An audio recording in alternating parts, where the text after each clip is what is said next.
A disaster doesn't always mean an apocalypse or something natural. It always means that society is being tested. Society at some level is going to fail or pass the test. 9 times out of 10, 99 out of 100, if we're calling it a disaster movie, society has failed that particular test. Original Geek, that's who I am. Rolling 20s with my squad, we got a plan. Marvel heroes on the wall, D&D dice in hand.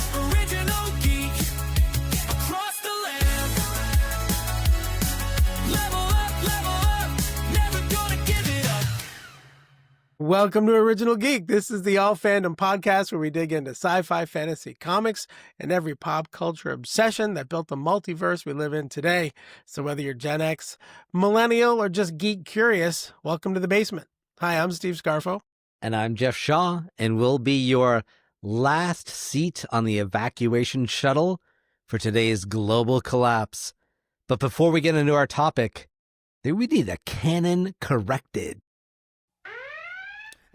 No, sorry. Oops, that lore is no more. It is time for canon correction. All right, this is all me, and your smile on your face is way too big, for the record. And we talked about it before we started recording because I couldn't believe I got this wrong. And I had said during the last episode about Bruce Willis, I was referring to another movie called The Last Action Hero, which I somehow said was made by Sylvester Stallone, and it was not. It was Arnold Schwarzenegger. And they make fun of the Terminator movie in a video store. They go into a video store, there's a huge cutout of what should have been Arnold Schwarzenegger as the Terminator. And I said it was Bruce Willis, but in fact, the cutout was Stallone. So I effed up the entire reference to the movie, The Last Action Hero. So if you've seen that movie and you enjoyed it like I did, it's a great, fun, fluffy kind of satire of action movies. And I thought they did a great job, but I screwed up the entire reference. So sorry about that. That's my bad. But today we're going to talk about disaster movies and what makes a movie a disaster movie. So there are a few things, right, that make a movie massive, unavoidable threat. Nature, space, tech, human stupidity, ordinary people versus an unstoppable force, and moral choices under pressure. Yeah, and one of the reasons we chose this topic this week is because Greenland 2, Greenland Migration, is coming out. If you haven't seen Greenland, great disaster movie. Fantastic. Came out, 2 years ago, I think? It's so good. And what I like about that and what I like about disaster movies, and this is a formula that's been a part of the disaster movie genre for decades. The golden age of disaster movies was the 70s, and an essential part of that formula, including basically an Oscar-winning formula for the Poseidon Adventure was an Oscar winner. Towering Inferno was an Oscar winner. There were some other Oscar-nominated movies that came out, like Earthquake as well. Actually, that was an Oscar winner too, just for not for its plot, but for sound effects, because it had senso sound, which had extra bass kickers going on in the theater. It was like today's RPX, right? Yeah, where people complained of headaches, nosebleeds. The Chinese theater in LA actually put up netting in case the ceiling caved in during the movie. Jeez, I did not know that. Yeah. But yeah, so I mean, the human element was always a part of it. But, one thing I love about, Greenland is that, unlike these other disaster movies, we're, the dramatic irony is that, obviously with all these disaster movies is that we in the audience, because we paid the price, or now we're just streaming it, we know things are about to go wrong, whereas the characters don't know that. So that's the dramatic irony and the tension and suspense that makes these things interesting. But normally in these movies, we have some expert who's saying, hey, this skyscraper doesn't have a great evacuation plan. If there's ever a fire, everyone's going to die. Hey, this ocean liner, if it hits a tidal wave or an iceberg, everyone's going to die and gets ignored. That person gets ignored. We usually have that character kind of guiding us, the scientist or expert. But in Greenland, we don't. The characters are like they're just they don't have any subject matter expertise. They're just trying to survive, which is always the a everyman. kind of key to these. Yeah, like exactly. They're This the is an everyman. everyman version. So that so as an audience, like that could have been us. We could have been in that scenario in these disaster movies. We can't normally be, we're not normally the volcanoologist for Dante's Peak and Volcano. We're not a FEMA expert. We're not on the front lines. We're just an average Joe. And most of these disaster movies, we're the person tumbling off the ship into the icy waters. Well, and to your point, we usually ride shotgun with somebody who knows something. We usually are sitting beside the person who wants everybody else to be safe and doesn't know how to get anyone to understand. And I agree. I loved Greenland. I had said earlier, I don't think I'd seen the whole movie until last night. I ended up watching it. I know I'd seen parts of it, and I don't remember watching the whole thing. But when you sit with his character, you are completely clueless. And it feels more grounded. And it's not about and I think this goes to what you were talking about with some of the classic ones, like the Towering Inferno, even like the Poseidon Adventure. Like when they made these movies, because they were using all practical effects, and we'll talk more about that stuff later, but they had to focus on story, they had to focus on character, and they had to focus on escaping this situation. And I think that's what drove them to Oscar success. Yeah, it sounds designed for one movie, but for the others, they had this idea that it's about the people in the situation. The situation was a backdrop. And I think what's happened over the past, 20, 30 years is that shifted because of technology. Yeah, Greenland was awesome. And Gerard Butler, he's a great actor anyway, but you're with him going, I have no idea what's happening right now. Even when he gets the alert on his phone, he's so clueless. It's not like this was a thing anybody knew about. Right. I was like, what the hell is this? He thought it was like a prank call. Like, I don't even know what this is. And he tried to hang it up, and then it came on the TV. Right. And I love movies like The Day After Tomorrow and 2012, these big global disaster movies. And Greenland is a global disaster movie. For those who aren't familiar with the premise, a comet, pieces of it are just shattering, and giant pieces are just hammering our planet and causing global chaos and destruction. And one bit of that comet is going to hit in a certain amount of time, and at that moment it's going to be an extinction level event across the globe. Greenland is not the first to do that. No, I never saw it, but I was looking this up in the 1950s. The first movie about this was called Worlds Collide, and they were building a spaceship to take off. So it was that evacuation ship. And we've seen that happen too. And what I liked about, Greenland was that that's not what's going to happen. This is just a guy, your average Joe, getting his family to survival and not having the connections on to get an escape pod out of there.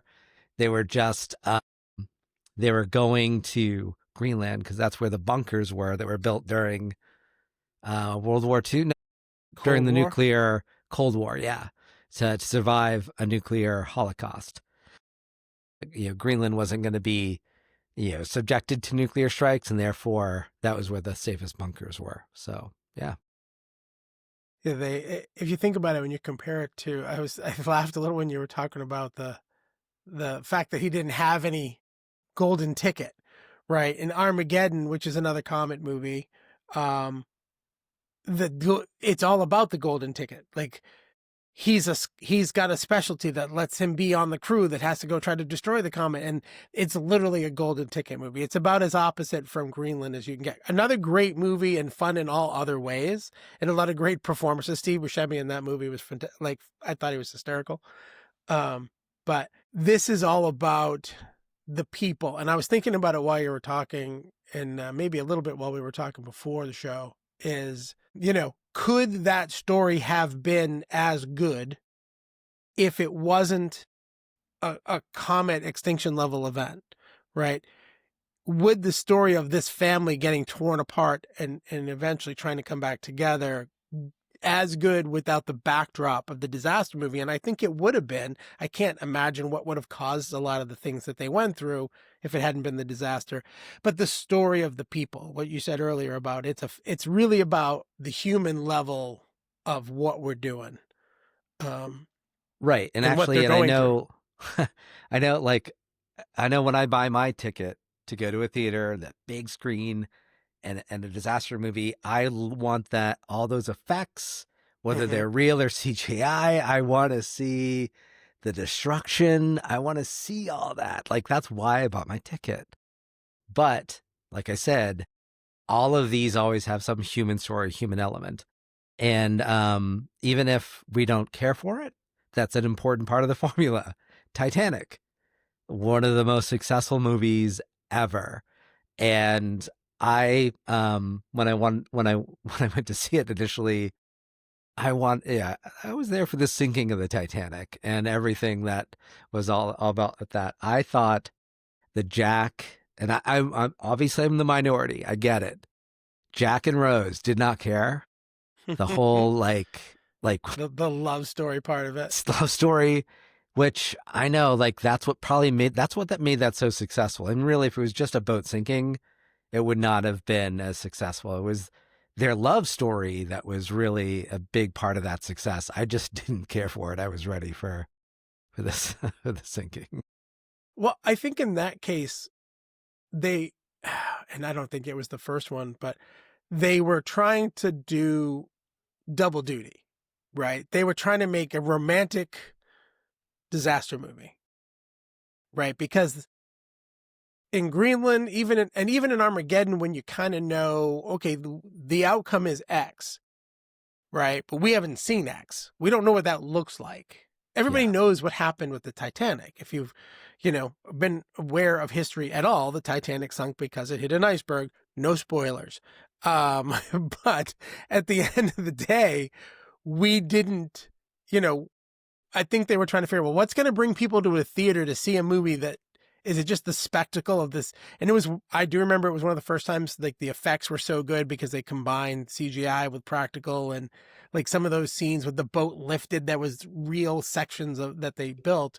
But I wonder if they were just trying to go, well, how else are we going to get people in the theater? They really have to care about these two characters. And to your Right, point, 100%. Yeah. It's part of the formula. I get that. And we're actually touching upon where I want to go in my flashback. So, oh, shall okay. we? Well, let's flash it back. I mean, not just flash it. Let's take a trip through time. It's a Geek flashback. All right. All right, So- flashes. Yeah, so I never watched any of those Golden Age disaster movies. I was too young for Poseidon Adventure and all that. That by 1974, a lot of that had kind of played out, and they did like sequels and remakes, and it all kind of died out. And in the 1980s, we didn't get great disaster movies. So for me, my flashback is mid 90s Twister and Dante's Peak.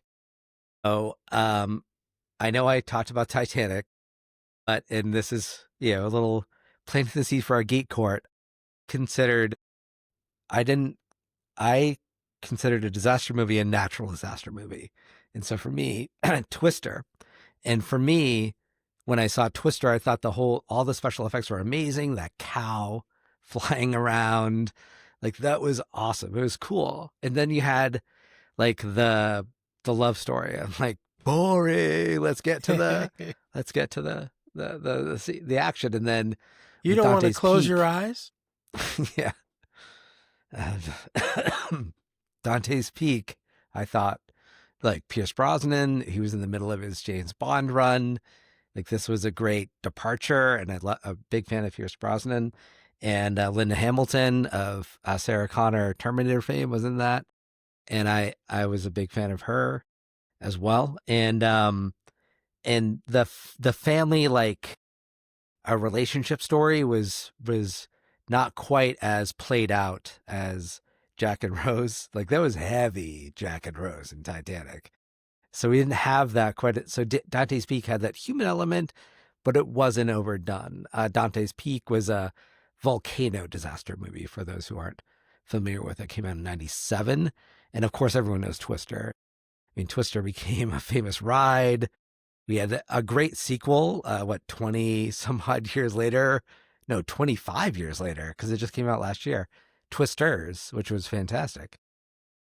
They But really yeah, so my stretched for the title. flashback is not having a great disaster movie until I was in my 20s, in the 90s. Like as a Gen X teen, I didn't get to go see a great disaster movie in the theater. I at Gen X 20 something when I saw it in the theater. And I know you have a slightly different recollection because you I saw do. some of those classic movies. You go I ahead. do. And again, I think I said in one of the earlier episodes, my mother but had me watch Psycho with her when I was like 8 or 10 or some crazy young number. Maybe not quite that young, but still early teens. So, we were big movie watchers growing up. And of course, when we were kids, it was all TV movies. So whatever was on TV. So we were talking about it earlier. Poseidon Adventure, came out in 72. I would have been 3. So I don't believe I saw it that young, but I think I probably saw it late 70s, early to mid 80s, right? When it was on TV at some point. But I remember watching Poseidon Adventure and Towering Inferno, probably because my mom loved them. My mom was huge into movies. Or still is, I should say. And that was her escape, is always these movies. And so I remember, Shelley, I can't think of her name. Oh, yes, I know exactly who you mean. And the funny thing is like because these are like all-star casts Yeah. when they came out. Like this was, I count it for those of you who younger generations, this had been like Avengers Endgame, where all the characters are there, all like having Paul Newman and Steve McQueen and all these other famous actors in the same movie. This was a big deal. These ensemble casts were a big deal. And so Shelley so Winters. in Poseidon Adventure, Shelley Winters, Gene Hackman, there was so many big names in these movies. Yeah. In those, and we were starting to talk about it before, so I'm glad you dropped us into flashback, is they didn't have, it was 72, right? They did not have the technology that we have. Like you said, we go today, we want to see on the 95, 150 foot screen that we're watching the biggest explosions and the best. We want all that. But those movies were story driven. They were character driven. They were just, the backdrop was a disaster. And I think that's sort of what's flipped. We'll talk a little bit more about that in a little while, but that's sort of why those movies got Oscar nods, because yes, in the Poseidon Adventure, this is a boat disaster like Titanic. In this case, I think the boat entirely, I don't remember if it was an explosion that happened, but the whole boat capsizes. So this is a huge, like a Princess cruise liner that's flipped upside down. And these people are trapped on what should have been the highest decks, which are now underwater, and they're making their way to the bottom of the boat. And it's, how do they get these people? And Shelley Winters is someone who's an old lady at the time, or older lady, and not in great shape. And how do they get her out? And how do they help her? And this connection between the characters, that's what made, the blend was disaster and story, not disaster with a little bit of story, or not story like Titanic was Romeo and Juliet in a boat. You know what I mean? That's what what they did. And those are both great stories, but, I think it muddied the waters, no puns intended. Nice. So, or maybe all puns intended. I don't know. But yeah, I love that movie. And I think it's probably what kicked off that love of this stuff for me. I also saw Towering Inferno, but I don't remember that one as much. Poseidon Adventure was the one. Now, citing those two movies, which are largely considered to be disaster movies, I would love to take you to court about whether they really should be. The fandom is divided. It's time for Geek Court. All right. So, Poseidon Adventure, Towering Inferno, ship capsizing, skyscraper on fire. Those are not natural disasters. Well, I guess there was like a tidal wave for Poseidon Adventure, so maybe we can let that one go. For me, what we're debating today is what, and I know it was our very first premise, what makes a disaster movie? For me, it has to have a natural disaster element. If it's man-made disaster, different movie. I'm not saying it's not a disaster, but it's just not what I would consider a disaster movie. And I know I'm being, very narrow-minded about this, but it's just when I go to see a movie, and I'm telling people what I'm going to go see, and they've never heard of it, and I'm saying I'm going to see a disaster movie, that's what I'm going to say if I go to see Twisters, if I go to see Greenland, if I go to see Dante's Peak or San Andreas.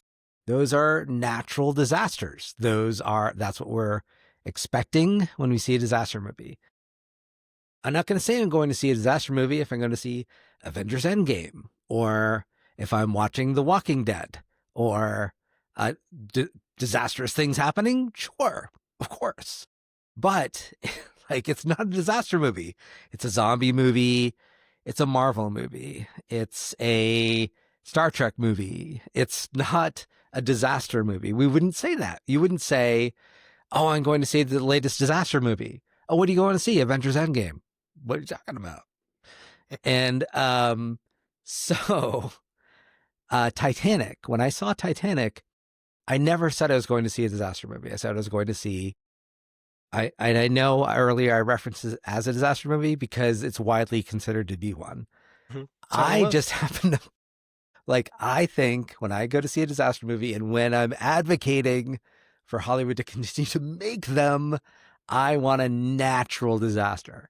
Anything else has a disaster in it, but is not a disaster movie. Your move, Scarfo. So what I'm hearing is you're a bit of a disaster purist. Yes. That's what I'm hearing, that you have this very purist view of it can't be a disaster movie if something other than natural causes or nature of some sort causes the disaster to happen. Oh, so I thought we were going to have a debate. You've already conceded. I'm clarifying. I am clarifying your somewhat limited viewpoint. And even if I lose, I never concede. Let's be honest. But that's not the only definition of what makes it a disaster. A disaster doesn't always mean an apocalypse or something natural. It always means, or also can mean, that society is being tested. Society at some level is going to fail or pass the test. 9 times out of 10, 99 out of 100, if we're calling it a disaster movie, society has failed that particular test. And in this case, what were you saying? It's like Star Trek. It made me think of Scotty with the search for the whales, because yes, that's exactly what I was thinking. In the future, no one called that a disaster movie. Thank you. An alien race shows up because they're looking for the whales that they left here, and we've killed them all. So we had to go back in time to get whales. Captain, there'll be whales here. That is the key. But now you have to broaden your horizon, Jeff. Broaden it out. You have to include other genres in the disaster mode. So the disaster is part of it, but just because it's also a science fiction movie or also a zombie movie. I actually think, and we're going to talk about this in another episode, but I think the ultimate disaster movie is anything that leads to the zombie apocalypse. They don't even call it a zombie movie. They call it a zombie apocalypse. So typically, there's other elements that go. So I don't think it has to be pure. Like you mentioned Avengers Endgame.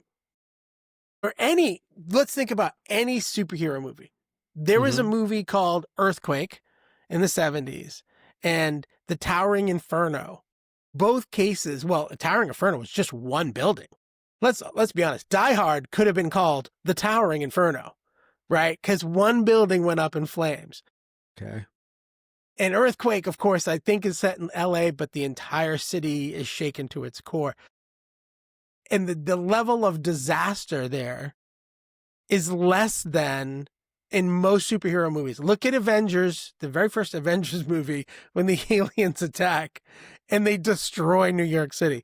More buildings are destroyed within about 5 minutes than the entire movie of Earthquake. Right. So I think that you have to maybe look beyond. I don't know that we call them disaster movies, but I see that they could be disaster adjacent. Okay. All right, I'll accept that. You like I'll disaster accept adjacent? that. Disaster adjacent movies. Yes. Yeah.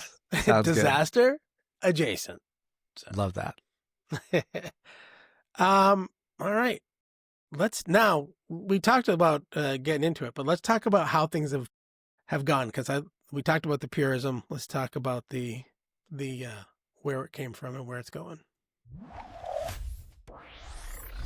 From floppy disks to streaming clicks, it's Geek Evolution. Yeah, and I really do think that the reason we did not get great disaster movies in the 80s wasn't because they couldn't do it. Because obviously we had some fantastic movies in the 80s with effects, from Star Wars, E.T. There was like so many like really cool, like there's so much they could have done. They just didn't, there was kind of no new territory to explore until CGI really came into its own. Much earlier, we talked about Tron. I mean, early Tron did not look great with our own modern eyes, I'm saying. Yes. But man, like the effects in the 90s, Jurassic Park, it like blew me away with and that was a lot of CGI in that. I mean, there's a blend of practical effects, obviously.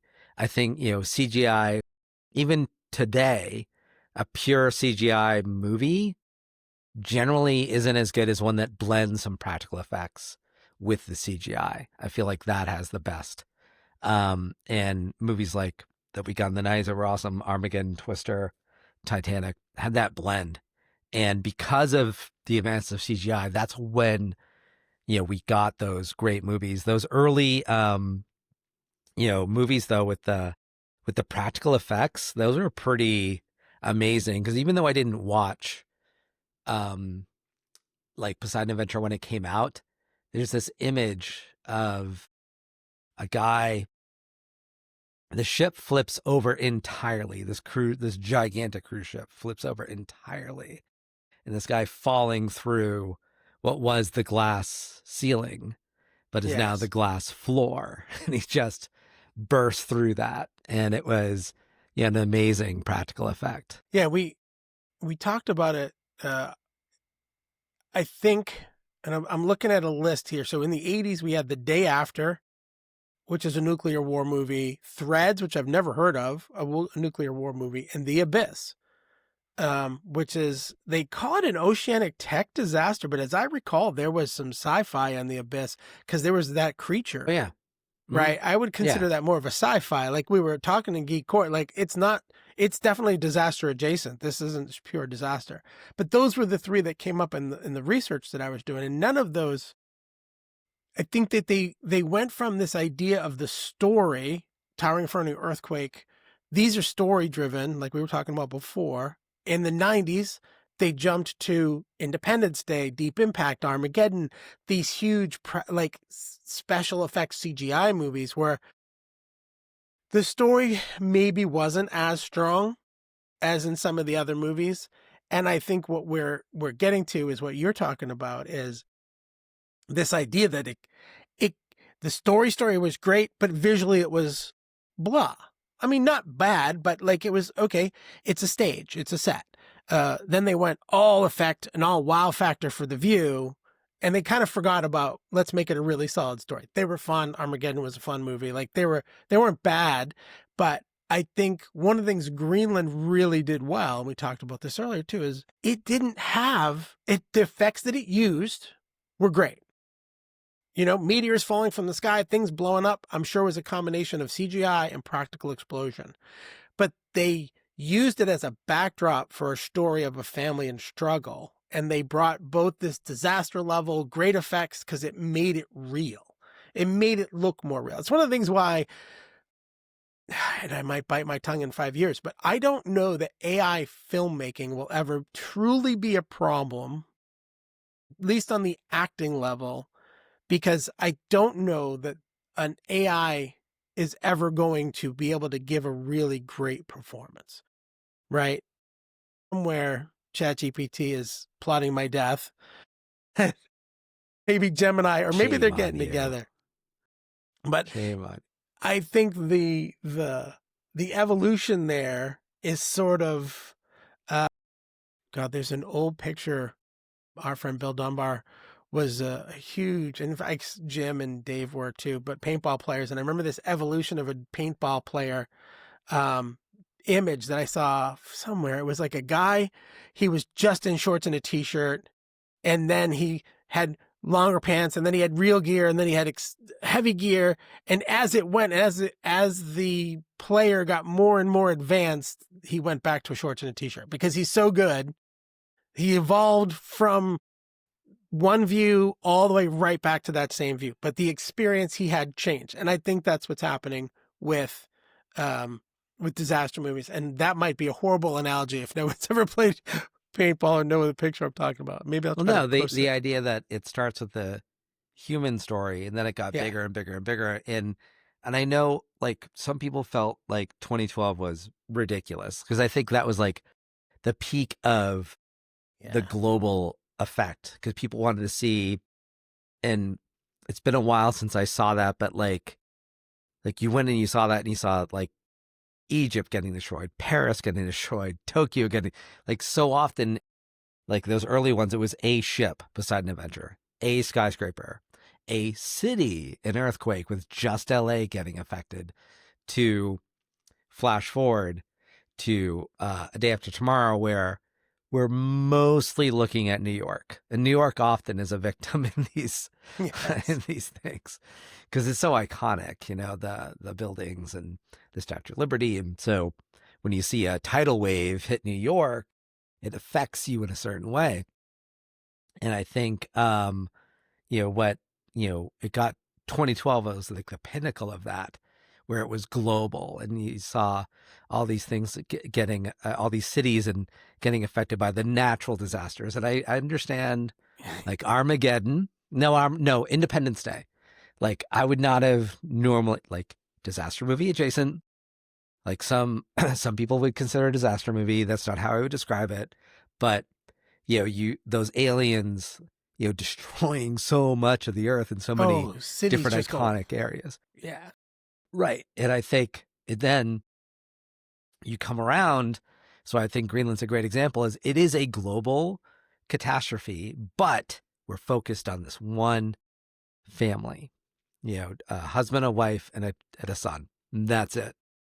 And you don't hardly see, except when they're watching a news broadcast, of any effect anywhere outside of their immediate environment. It was just kind of confirming what you had earlier said about, coming all the way that around, where you start small and localized, then it grew bigger and bigger and bigger. Then you're kind of back to where you started with that kind of small and localized story, human story, but with the effects that we can have today. So that's, our pitch for Greenland. And yeah, Greenland I'm actually too. really looking forward to Greenland too. Now, Yeah. I don't want to belabor the point, but if we can take the story that we want to hear 99 times out of 100 is about the people in the situation, not the situation. You were talking about 2012, and the one scene I remember is Rio de Janeiro, the huge statue of Jesus getting swamped by this like all of Rio gets wiped out by a tidal wave. That's the one image I remember from that whole movie. And amazing to see, like so cool that they were able to do that, but it didn't impact me. What happened to the family in Greenland, every little tweak where you see the look on their faces as shit's going wrong, that really hit you.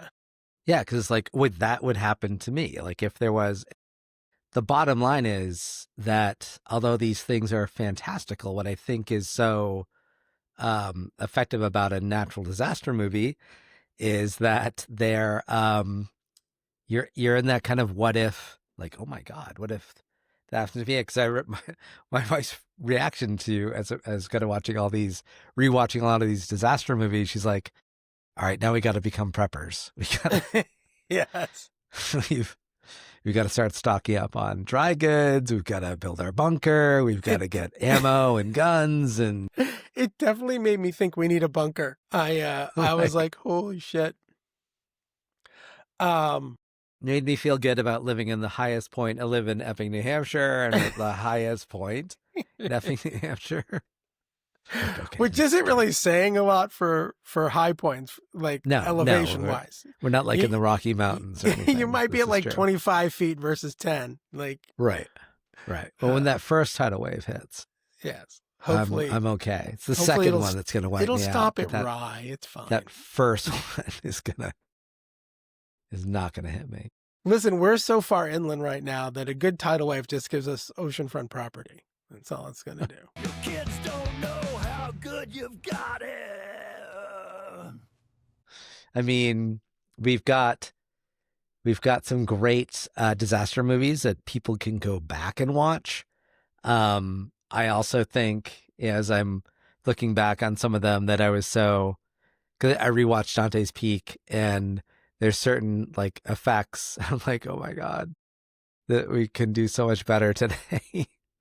But yeah, they were great at the time. At the time, I didn't feel that way. So, as far as the message to the new generation, though, that I feel is interesting is, that as I'm watching this thing and I'm watching like the natural disaster movies, and you hear the scientific expert and everyone gets ignored, and the message I have is, I know we've been trying to get this message across for decades now, and not that scientists get everything right, but maybe, I don't know, just give them a good listen. Like, don't immediately tune them out. Like, when you get that warning about that contagion, about that comet, about that earthquake, that volcano, what can it hurt to take a few precautions? We've had a number of these stories. Do they all come true? Of course not. But I think it's interesting that Contagion, when that movie first came out, I can't remember exactly when it was, didn't do as well as it did on the number of rewatches it got during COVID exceeded its original watch count. Contagion was 2011, and it was in fact, of course, a pandemic movie. So, I mean, like, we shouldn't have to be in the pandemic or in the volcano or in the tsunami before we take like that movie seriously. And then, hey, wasn't there a movie about this? Let me give that a watch. Did you see the movie Don't Look Up? No. It was 2021. Good. I think it's Jennifer Lawrence and it's a couple others. It's got about people ignoring the experts. It's 100% what you're saying. It's a satire of disaster movies. It's essentially a planet killer kind of thing, I think. But it's basically, and I think it is Jennifer Lawrence. She comes, I might have to canon correct, but I'm pretty sure it was her. It's the whole thing you were just talking about. She's the specialist. She knows what she's talking about, and she goes to the government, and everybody ignores her. And then, of course, most people die. Because it's 4 years old at this point. it's exactly all the things you were just saying. That there was a move, like this person trying to tell them, and nobody listens to her. Right. And the thing is, like, as we watched some of these, and I know, one of our plans is to talk about these zombie apocalypse movies, Fallout and all that. Science fiction, and I know I said this last year, I think, when it's works well, is really about our current state. People watch that like, oh, wow, 500 years from now, that's what it's going to be like. Now, that's a commentary on today's society. Yes. Like, you're supposed to be, that message is supposed to be sinking in now. like don't just sit back, put your brain on hold and get entertained, but listen to the messages. Like, watch the Orville. I know it's probably not coming back, and bad, but man, that, like, and Star Trek does the same thing, but Orville was so good at really being, a funny, sci-fi look at our current society, and so that's my message to the new generation is watch these movies. Don't just get entertained and think, oh, that can't happen. That's crazy. It could happen. And maybe we all have to become doomsday preppers. My message is prep for doomsday. No, I'm kidding.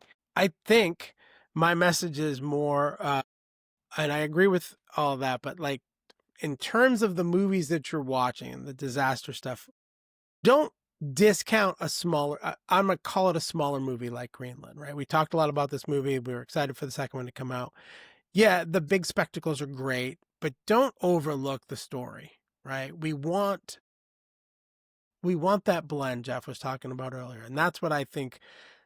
Don't just discount a movie because it doesn't look spectacular or monstrous or huge, but depending on who you are too, just if there's a particular actor that you like, there's certain things, certain people, if they're in it, I don't care what it is, I'll go watch it.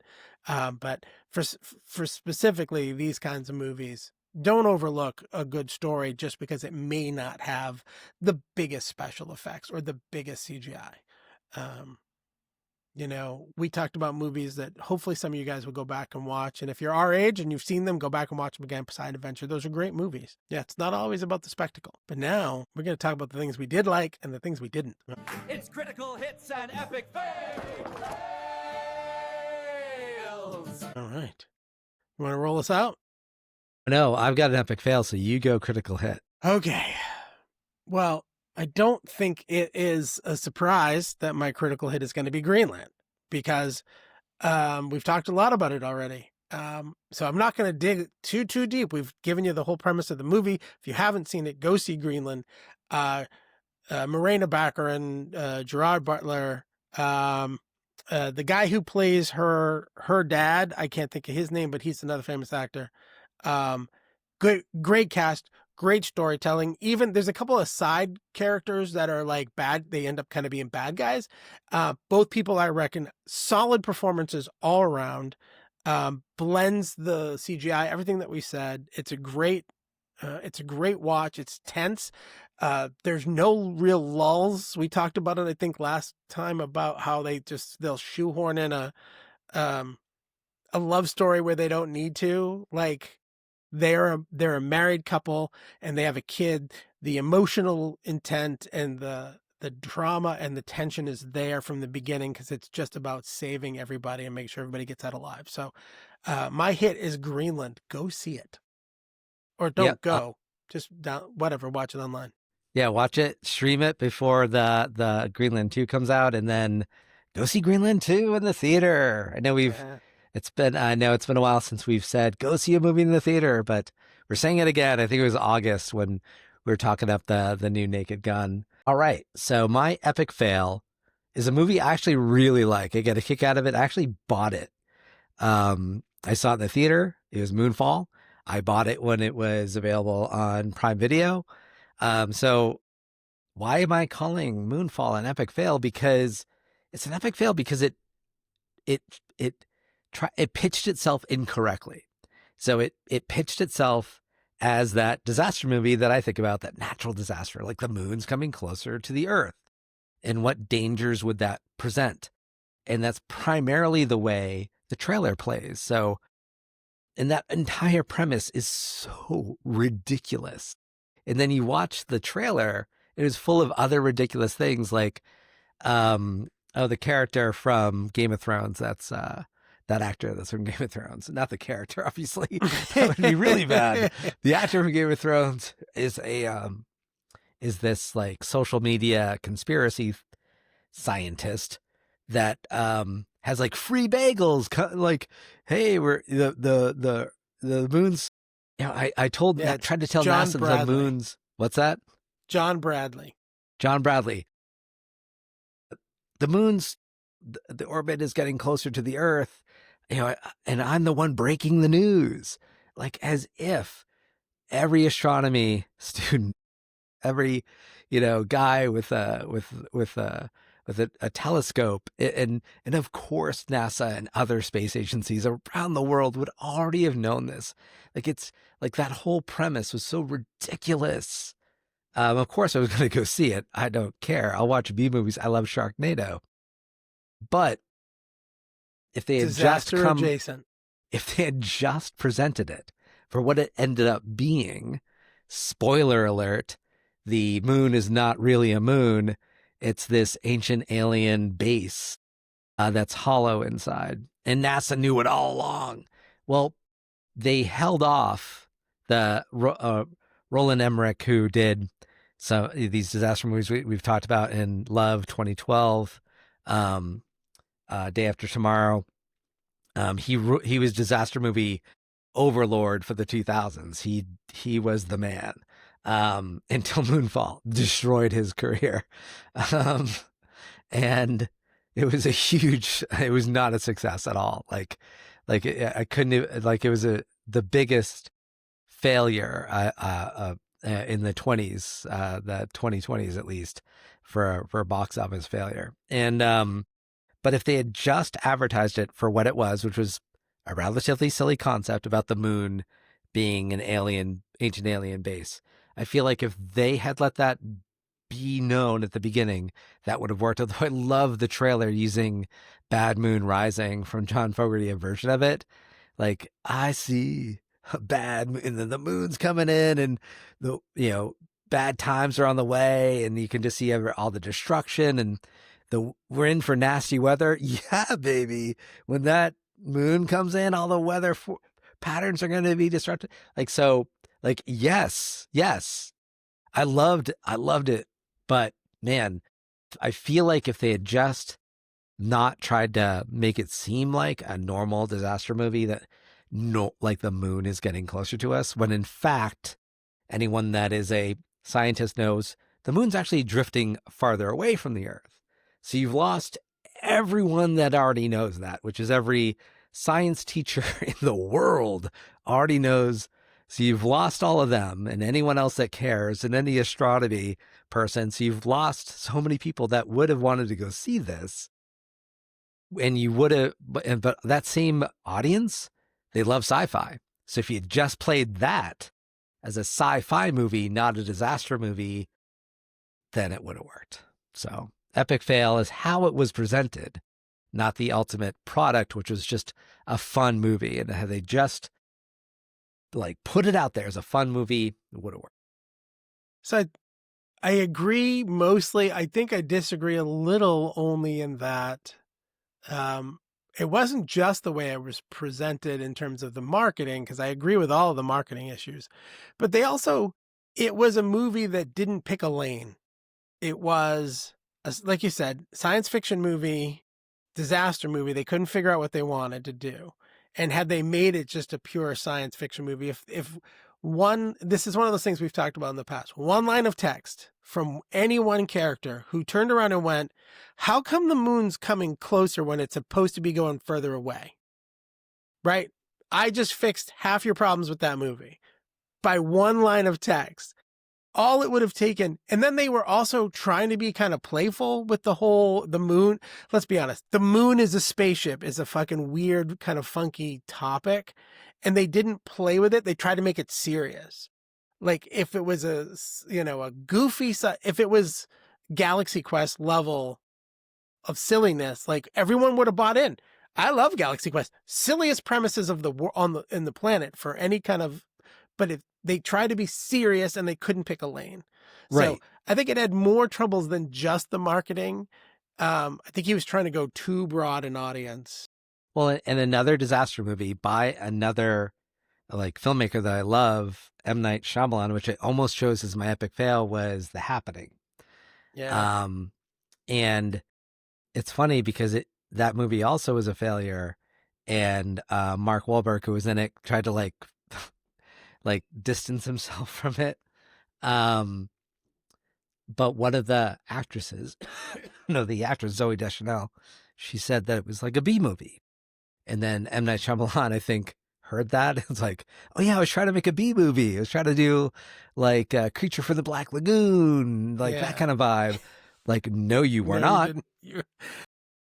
And I'm like, but just like you said, like if he really was trying to do that, if that was supposed to be more like a B movie, which that's not his lane, but let's say he was just trying something new out, then maybe that would have worked. But he tried to present it as a serious movie. He had just come off a stretch of movies where everybody was enthralled with the way he told stories. The Sixth Sense blew up, you know what I mean? The Signs was one of his movies, and it was like he tried to present it in that same vein. The one we talked about with Bruce Willis, not Mr. Glass, Unbreakable, right? He had done all of these movies, and they were all so successful. Poor Mark Wahlberg got stuck in the dumper with the one that was not good. Well, actually, that's the thing, is like I still enjoyed it, but it was like, for those who don't know it, there's a scene where they've got to get through this house, and they know that the plants are. So the idea is like plants are fighting back against humans, and it's just because of the bad energy that humans are putting out there. Like, there's plenty of reasons you could have chosen to take the humans out, not just the bad energy. So there's this scene like Mark Wahlberg's like, hey, talking to this houseplant, hey, we're just trying to get to the back door. You know, just if you could just let us through, that'd be great. Like, oh, come on, man. I'll be honest, I've never seen it. And now with the description of that scene, I never will. Before we're trying to work our way through here. Before I have to canon correct, and actually I would not have to canon correct, I will say I just looked up Don't Look Up.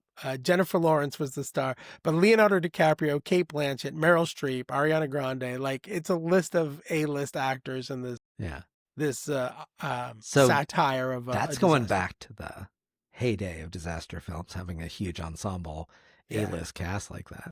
Yeah, great cast in that movie. So one thing I wanted to talk about, so I'm going to throw it in here as a last minute fail. And we almost did a whole Geek Court about this, but it's something that happened in the 90s, specifically, mostly the 90s. And that was the double up of these movies. And that is, and you've mentioned a bunch of them already.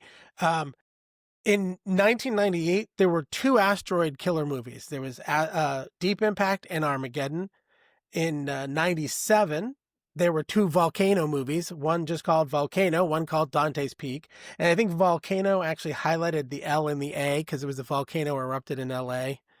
In 96, again, there were two tornado movies, one Twister, which we all love, and then one just called Tornado. They really weren't the most descriptive on some of these.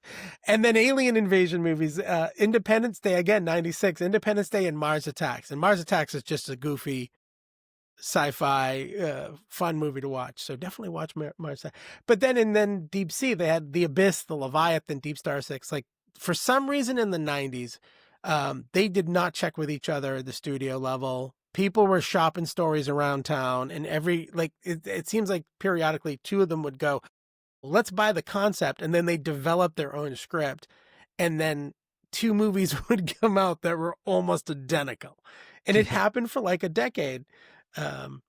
So that is definitely a disaster movie fail in my part. I love all of them, but this is more of a, come on guys, don't, come up with something different. Yeah, and actually, it's funny you talk about that as being a fail, and I do agree with that, because I stupidly made a decision I'm going to see Dante's Peak, and I'm not going to see Volcano. I'm going to see Armageddon. I'm not going to see Deep Impact, same movie. Like, I would, like, so you're right. They killed a fair amount of their box office by not working together because in preparation for the episode, found out that The Towering Inferno was made with Warner Brothers and Paramount Studios working together. Paramount owned the movie rights to a book called The Glass Inferno about a fire in a skyscraper, and Warner Brothers owned the movie rights to the book The Tower, and they just combined it to The Towering Inferno, and they worked together to create this because they're making the same movie. It's the same movie. So And they work could have together, easily and they done made them something both. amazing. Yeah. And maybe if Deep Impact, Armageddon, they were together, would have made an even better movie. Although, but those are both like good examples. Whereas I've heard, I never watched Volcano. Like I've already said, I chose Dante's Peak. But Dante's Peak, they were in a rush to be first. They released in February. They were going to release in the summertime with like try to do that summer blockbuster thing. And so they cut their post-production work in half just to beat Volcano. Like, you wouldn't have had to do that if you just worked together. Or, I mean, I guess those were two very different concepts. Because one is, Volcano in the Northwest, and the other one is in the Southwest in LA. So, very different. I will say too, on the asteroid movies, they're very the same kind of thing because Deep Impact is very much starts almost like a political thriller because the main character, she's chasing a story about this woman called Ellie who is supposedly sneaking around with the president. And it turns out Ellie is ELE for Extinction Level Event. But I mean, that's how she discovers what's going on. That's and right. that's right. very much presented as that political thriller. And of course, Armageddon is, again, our friend Bruce from last episode, Yeah. Mr. Bruce Willis on that, in a great movie. But had they put those two together, it might have made for a richer story. But I also, either that, or if you find out a rival is making a Volcano movie, don't fuck your movie into the ground by cutting post-production and making it look shitty just to get there first. It seems like the 90s was full of movie pissing contests. Yes. Like, who can get there first? Just make a good movie. And if someone's doing a Volcano movie, do a different disaster movie. It's fine. And maybe they just didn't have a lot of good ideas at the time. I don't know. Or just like delay release, like delay it and get it even better, right? Don't cut it. If you liked Dante's Inferno, I went classic literature. If you like Dante's Peak, you're going to love Volcano, But, all right. Well, we're running a little long, even with my cat interruption, which if I edit it out, you won't understand what that means. But I'm leaving this part in. We should have started with this. Happy New Year. Happy New Year. Welcome to 2026, people. If you're still with us and you've been listening, thanks for staying with us. Check us out on all the social media. Recommend us to your friends. Leave comments on the podcast apps. We're trying to keep this thing rolling and get some growth in 2026. So we love you guys. Thanks for being here. OriginalGeekPodcast.com. Check us out on Gmail. And go watch Greenland. Yes. And buy some OG swag. I'm wearing my King of Nightmares t-shirt you can find on our website, Original Geek. It's back from our Stephen King episode that was referenced to. And we have plenty of other merchandise tied to a variety of topics from our previous episodes. And who knows, we might have a disaster movie one coming out. And it's a great time. I think your New Year's resolution is get some of that OG merch. OG swag. I have our original Geek podcast shirt. We got a Tron shirt. We got a Stranger Things shirt out there. Creature double feature. Good stuff. Check us out.